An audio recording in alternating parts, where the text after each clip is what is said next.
ఆదిరన్ temple tree future సిటీకి దగ్గరగా open ప్లాట్లు మీ భవిష్యత్తు కోసం సరైన పెట్టుబడి.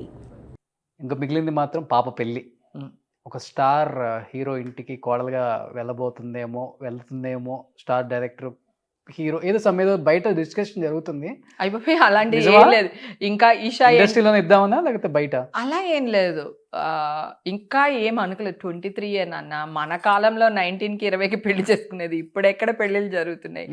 కొంచెం 26 అలా వచ్చినప్పుడు అప్పుడు చూడడం మొదలు పెడతా. ఇప్పుడు అసలు ఏం అనుకోవట్లేదు.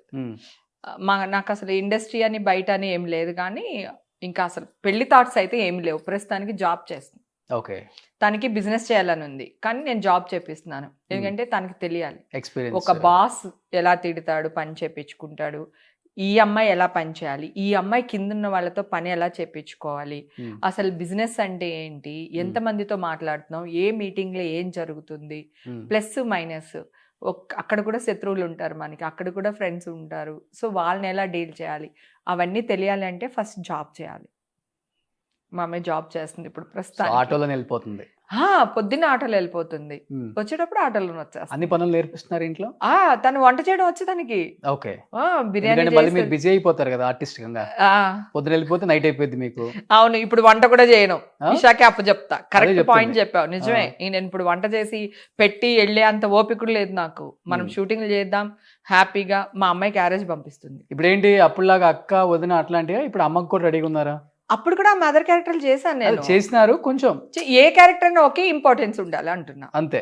ఇదివరకు కూడా నేను దెబ్బలాడేదాన్ని. ఎవరైనా బ్రహ్మానందం వైఫ్ అని రాస్తే ఊరుకునేదాన్ని కాదు. బ్రహ్మానందం వైఫ్ ఏంటి, నా క్యారెక్టర్ ఒక పేరు లేదా, పేరు పెట్టండి, పేరు రాయండి డైలాగులో.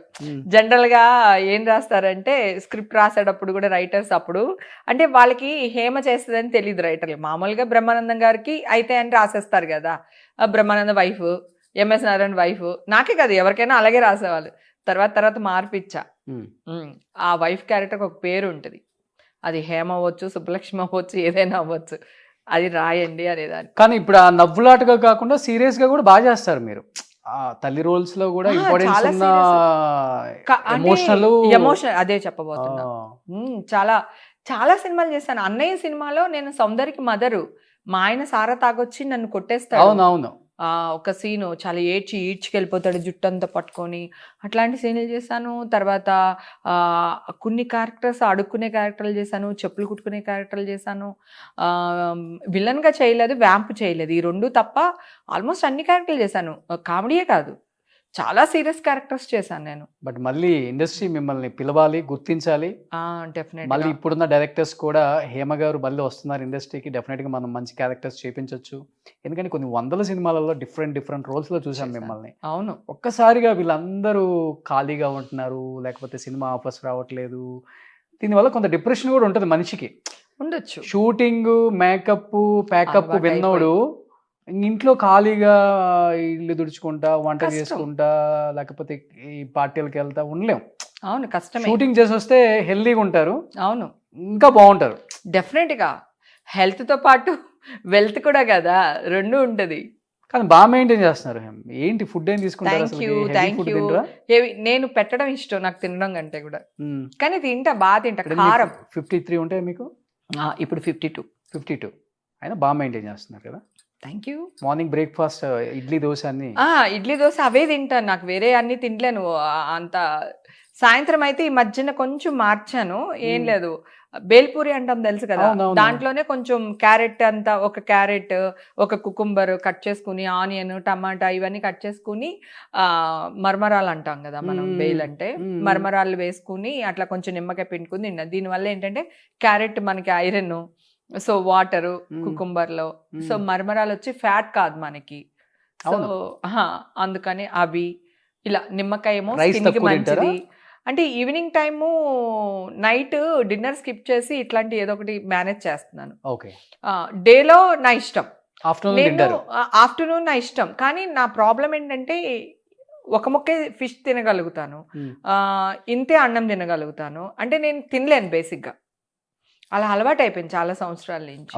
కానీ తినేది ఏం లేదు, గొడ్డు కారం తింటా. ఒక్కొక్కసారి తిక్కొచ్చేస్తే వైట్ రైస్ లో కొంచెం నువ్వుల నూనె వేసేసుకుని, ఉప్పు కారం వేసేసుకుని కలుపుకుని తింటా.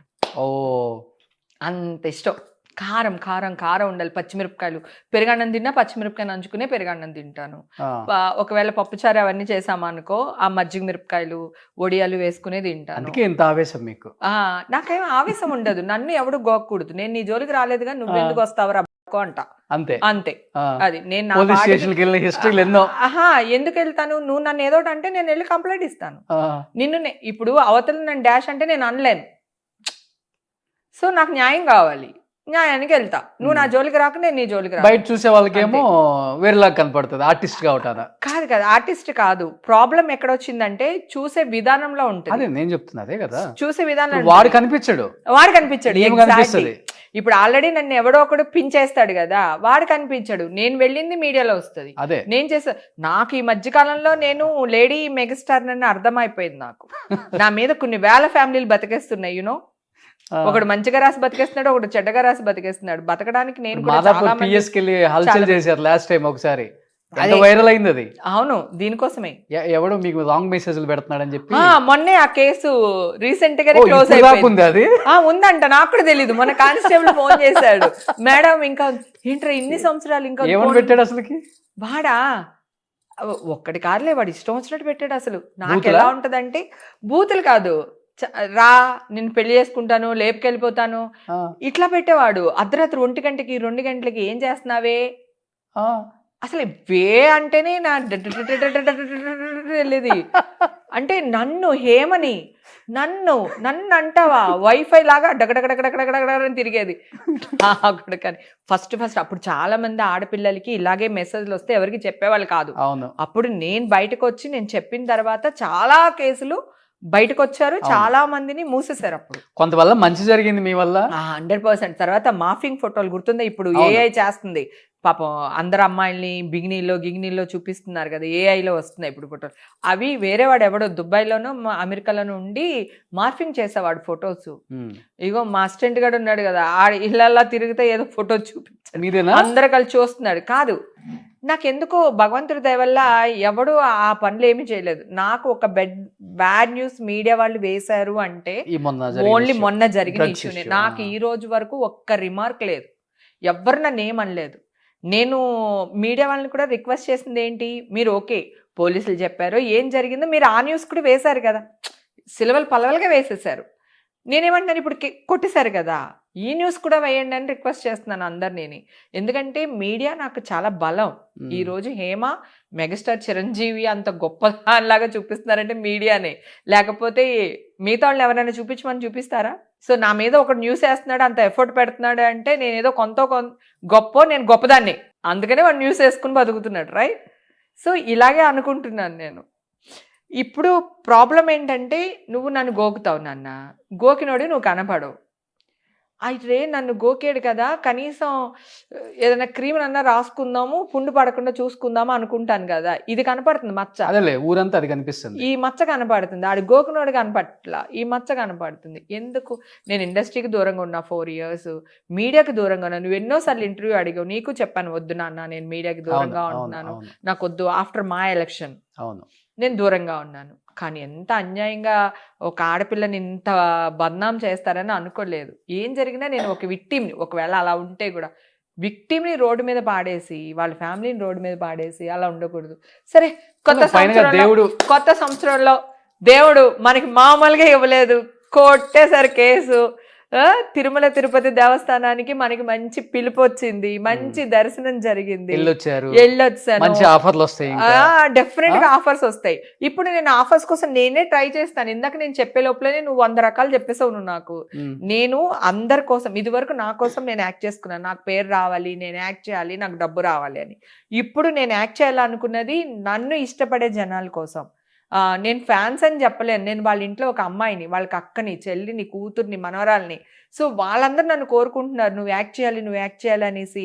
ఆ పాజిటివ్ వాయిస్ వింటున్నాను కదా, నేను ఇప్పుడు వాళ్ళ కోసం చేయాలనుకుంటున్నాను. సో 100% డెఫినెట్ గా. ఇప్పుడు నువ్వు అన్నట్టు నేను త్రివిక్రమ్ గారితో కానీ, మన సుకుమార్ గారితో కానీ అందరికీ ఫోన్లు చేసి నేనే మాట్లాడతాను. అందరితో నేను ఆల్మోస్ట్ మాట్లాడుతూనే ఉంటాను, కానీ ఎప్పుడు క్యారెక్టర్స్ అడగలేదు అని ఇప్పుడు అడుగుతా. సూపర్, నాకేం పర్లేదు. నాకు అసలు బతకడం చేత కాలేదు అన్నప్పుడు గుడిమెట్ల దగ్గర అడుక్కుని కూడా తినేస్తాను నేను. నాకు అస్సలు ఏం లేదు, మంచి నేను వాళ్ళు మంచిగా ఇలాగే జరుగుతుంది. ఉండాలని లేదు. ఏం వరి అవద్దు. 2026 మంచి సినిమాలు చేయాలి. Thank సో you, కొత్త బంగారం. సంవత్సరం మీకు నిజంగా కొత్తగానే ఉండాలి. ఇంకా కొత్త డైరెక్టర్స్ వచ్చారు, కొత్త హీరోస్ వచ్చారు. వాళ్ళందరికీ మీరు ఇష్టమై ఉంటారు. డెఫినెట్ గా. ఆ హీరోకి అమ్మో, అవును, ఆ హీరోయిన్ కి అమ్మో, అక్కో అత్తో బోల్డ్ క్యారెక్టర్స్ ఉంటాయి. బోల్డ్ క్యారెక్టర్స్ ఉంటాయి. అవును, అందులో మీరు చేస్తున్నారంటే వాళ్ళు డెఫినెట్ గా పిలుస్తారు. డెఫినెట్ గా. సో 2026లో కనీసం ఒక డజన్ సినిమాలతో మళ్ళీ మిమ్మల్ని చూడాలని మనస్ఫూర్తిగా కోరుకుంటున్నాను. ఈ Thank Sankranti you. Once again Sankranti శుభాకాంక్షలు మీకు, మీ కుటుంబ సభ్యులకి అండ్ అందరూ తెలుగు ప్రేక్షకులు అందరికి కూడా. హేమ గారిని ఇన్ని సంవత్సరాలు ఎన్నో క్యారెక్టర్స్లో చూసి మనందరం ఎంతో ఎంజాయ్ చేసాం, నవ్వుకున్నాం. బట్ కొన్నిసార్లు ఆమె జీవితంలో కూడా కొన్ని చూసి నవ్వుకోవాల్సిన స్థాయికి రావాల్సి వచ్చిందంటే ఆమె వల్ల కాదు, కొన్ని కారణాల వల్ల అది కూడా తొలగిపోయింది. మంచిగా మళ్ళీ హేమ గారిని బిగ్ స్క్రీన్ మీద ఒక మంచి యాక్ట్రెస్గా మనందరం చూసి ఆమెను సపోర్ట్ చేద్దాం. అండ్ ఇండస్ట్రీ కూడా సపోర్ట్ చేయండి. మంచి డైరెక్టర్స్ వచ్చారు, టాలెంటెడ్ డైరెక్టర్స్ అండ్ మంచి హీరోస్ వచ్చారు. చిన్నప్పుడు మనందరం ఆమె సినిమాలు చూసి పెరిగిన వాళ్ళమే. ఈ స్టార్ హీరో పక్కన ఏమో లేదు అంటే అతిశయోక్తి కాదు. అలాంటి సినిమాలు చేశారు. అలాంటి హేమ గారిని ఎంకరేజ్ చేసే బాధ్యత మళ్ళీ మన ఇండస్ట్రీది, మన డైరెక్టర్స్ది, మన హీరోస్ది. అందరికీ సంక్రాంతి శుభాకాంక్షలు అండి. హ్యాపీగా సంక్రాంతి చేసుకోండి, ఎంజాయ్ చేయండి. అంటే 2 తెలుగు రాష్ట్రాలకు కూడా ఇది ఒక మంచి ఫెస్టివల్. మన అనేవాళ్ళు అందరినీ కలుస్తూ ఉంటాము. సో ఈ సంవత్సరం నేను ఆంధ్రాకి రాలేకపోతున్నాను మదర్ ఇలా అవడం వల్ల. కానీ మీ అందరి తరపున నేను కూడా ఇక్కడ హైదరాబాద్లో మంచిగా సంక్రాంతి చేసుకుంటాను. ప్రతి ఒక్కళ్ళు నన్ను గుర్తు చేసుకోండి. మా హేమక్క బాగుండాలి, ఈ సంవత్సరం అంతా మా హేమక్కదే అని చెప్పి బ్లెస్ చేయండి please. Thank you so much. Sankranti శుభాకాంక్షలు వన్స్ అగైన్. సుమన్ టీవీలో మీ పర్సనల్ అండ్ బిజినెస్ ప్రమోషన్స్ కోసం కింది నెంబర్కి కాంటాక్ట్ చేయండి.